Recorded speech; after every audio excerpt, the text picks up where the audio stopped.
Hai guys, welcome back to my video. Di video kali ini kita akan bahas sesuatu yang bikin kamu kelihatan desainer pro di Figma, yaitu shortcut. Nah, shortcut ini ibarat jalan pintas. Jadi kalau kamu nggak pakai shortcut, mungkin kamu pas desain ngeklik berkali-kali atau bahkan berjam-jam. Tapi dengan shortcut, kerjaan kamu lebih cepat selesai dan yang terpenting, kamu kelihatan lebih pro.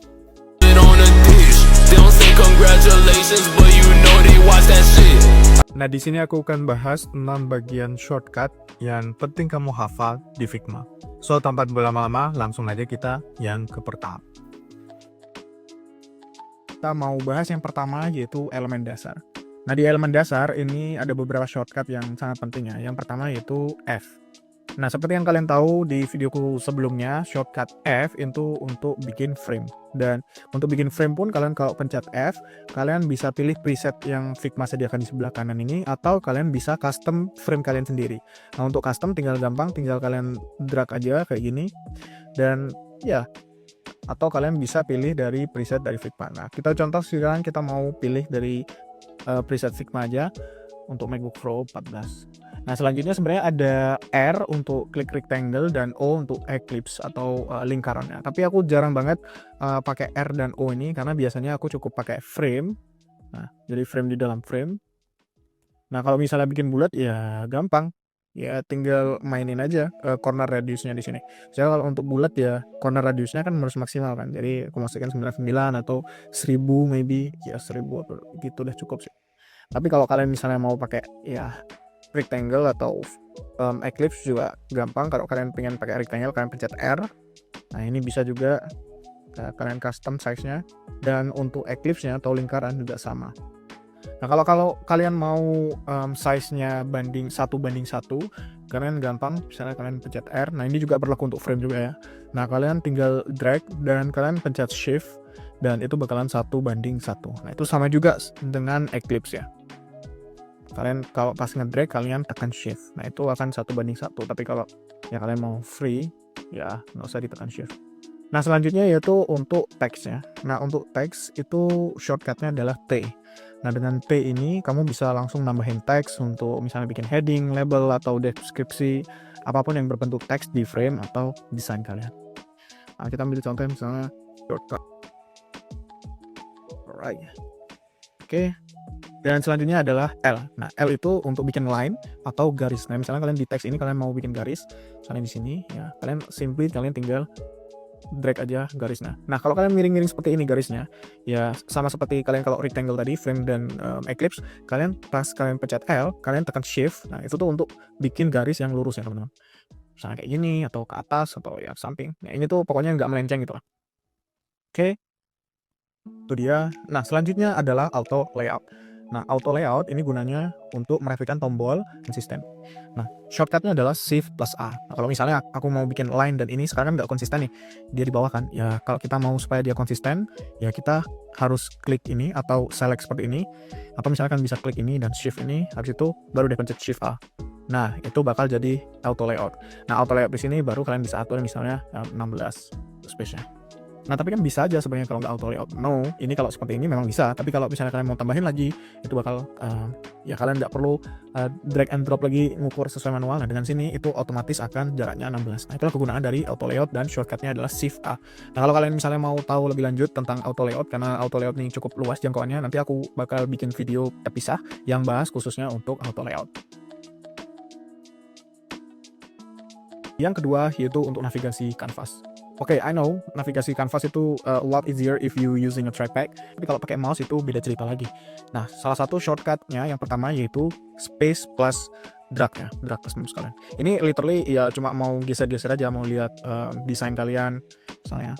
Dan aku juga jarang pakai ini karena di mouseku ada macro button dan biasanya mouse yang ada macro buttonnya itu defaultnya itu ini ya teman-teman ya, otomatis untuk space plus dragnya ini di macro button mouse itu. Tapi kalau misalnya enggak ya jangan bersedih, kalian tinggal klik space, habis itu ya tinggal klik kiri dan drag kemana kalian mau geser. Nah, selanjutnya yaitu ada command atau control kalau di Windows ya, plus scroll. Nah, gunanya ini adalah untuk zoom ya. Ini zoom in dan zoom out. Kalau zoom out ya scrollnya ke atas, kalau zoom out scrollnya ke bawah. Nah, ini literally untuk zoom in zoom out aja ke tampilan desain kita. Nah selanjutnya yaitu ada Shift plus 2. Nah sebenarnya Shift plus 2 ini dia kalian harus ngeklik atau nge-select frame terlebih dahulu ya. Oke, katakanlah kita bikin ada 2 frame di sini ya. Nah, kalian mau zoom frame 2. Oke, ini mungkin mudah ya, tapi kalau kalian nanti bekerja itu kalian ada banyak sekali design files dan kalian mau zoom satu frame spesifik. Nah, kalian bisa klik di layar ini, kalian klik dan kalian tinggal mencet Shift 2. Alright, dan itu dia untuk navigasi kanvas. Oke, selanjutnya kita di manajemen layer dan duplikasi. Nah, yang pertama yaitu shortcut Command atau kalau di Windows Ctrl plus C. Nah, ini kalian sudah tahu ya. Ini basic banget di Microsoft Word juga kalian tahu. Nah, ini literally untuk Ctrl C ini atau Command C ini untuk copy ya. Dan kalau kalian misalnya mau paste atau paste itu ya literally seperti Command plus V atau Ctrl plus V. Nah, tapi ada minusnya ya kalau Ctrl V ini, kalau kalian misalnya copy di sini dan kalian mau Ctrl V sini ya dia posisinya begini. Nah, aku jarang banget ya pakai copy paste itu. Instead, aku biasanya pakai Shift plus Option plus drag item yang kalian mau copy. Nah, ini sangat amat membantu banget dan kalian bisa langsung taruh di tempat yang kalian mau. Nah, kalau di Windows mungkin Alt ya, Shift Alt dan baru kalian drag item yang kalian copy. Nah, pastiin dulu kalau kalian pencet Shift plus Option atau Alt itu mouse-nya ada seperti ini ya, ada double cursor mouse. Nah, itu artinya dia siap untuk ngeduplicate item yang kalian kursorkan. Jadi ya tinggal kalian drag aja. Oke, sebenarnya bisa aja nggak pakai Shift ya teman-teman. Kalian cuma pencet Option atau kalau di Windows Alt plus drag. Nah, cuman kalau nggak dipencet Shift dia bakal kayak kadang dia miring atau apa. Kadang makanya itu lihat pentingnya kalau pencet Shift itu bakal lurus berbanding dengan dari objek yang sebelumnya kita copy. Dan ya itu dia untuk copy atau paste dari suatu sistem atau objek atau frame atau elemen lainnya. Nah, ini juga kalian juga bisa sebenarnya Command D ya, atau Control D. Nah, ini tuh untuk duplicate literally ya, seperti itu. Nah, ini minusnya kalau misalnya kalian nggak pakai auto layout ya. Nah, coba kita kalau pakai auto layout, tadi shortcutnya kita udah belajar Shift A. Nah, ini kalau kalian misalnya Ctrl C, habis itu kalian Ctrl V, nah dia otomatis di bawah ya. Dia nggak nimpa yang frame tadi. Nah, itulah kegunaan dari auto layout. Nah, sama juga kalau misalnya kalian Ctrl D atau untuk duplicate, itu sama juga dia ke bawah. Sama juga kalau misalnya kalian Shift Option habis itu ke bawah, nah dia otomatis ya. Nah, tapi memang kalau untuk copy paste yang paling fleksibel yaitu Shift Option sama drag, seperti itu sih. Tapi Command C dan Command V ini juga sangat penting untuk kalian tahu. Nah, selanjutnya yaitu untuk grouping. Nah, di sini sebenarnya aku jarang ya pakai grouping karena biasanya aku langsung ke auto layoutin Shift A tadi ya. Tapi kalau misalnya kalian mau ada beberapa satu lain hal yang mengharuskan kalian group, ya mau nggak mau. Ini salah satu contohnya kalau misalnya kalian bikin background ya. Kalau kalian bikin background itu belum tentu kalian auto layoutin, instead kalian untuk grouping untuk lebih fleksibel. Nah, caranya juga gampang, kalian tinggal select aja yang mau di group. Nah, ini misalnya kalian ada beberapa elemen yang kalian ingin group atau seperti biasa kalian select dan kalian tinggal pencet Command atau Control di Windows plus G. Nah, ini tuh untuk grouping seperti ini. Nah, kalau misalnya kalian grouping seperti ini, kalian kurang fleksibel misalnya, kalian mau bikin frame, ya bisa juga. Kalian klik kanan, dan kalian klik frame selection. Dan ya itu bakal berubah jadi frame, tapi minusnya dia jadi kayak gini ya. Jadi makanya aku jarang banget pakai grouping itu, karena kurang fleksibel.